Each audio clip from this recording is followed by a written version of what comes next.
حضرت عائشہ صدیقہ رضی اللہ تعالیٰ عنہ فرماتی ہیں، تفسیر روح البیان میں موجود ہے، کہتی ہیں ایک دن حضور اچانک میرے ساتھ آرام فرماتے بستر سے اٹھے نکل گئے۔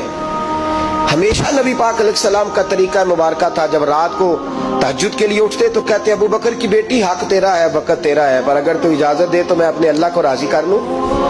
آج حضور نے پوچھا ہی نہیں، بستر سے اٹھے چلے گئے۔ کہتے میں اٹھی، میں نے دائیں بائیں دیکھا، محبوب نظر نہ آئے۔ حضور کی طامت استعمال شدہ پڑی تھی، وہ طامت میں نے اٹھا کے اوڑھ لی اور میں نکل گئی حضور کو تلاش کرنے۔ کہتی ہیں جب میں باہر گئی مسجد نبوی شریف کے ساتھ جنت البقیع کی جانب، نبی پاک سجدے میں تھے۔ کہتی ہیں میں گئی، تھوڑی دیر کھڑی ہوئی، حضور نے آہٹ سنی تو پوچھا تو کون ہے؟ میں نے کہا میں عائشہ ہوں۔ تو محبوب نے فرمایا یہ عائشہ کون ہے؟ میں نے کہا یا رسول اللہ میں آپ کی زوجہ۔ فرمایا زوجہ کیا ہوتی ہے؟ یا رسول اللہ میں ابو بکر کی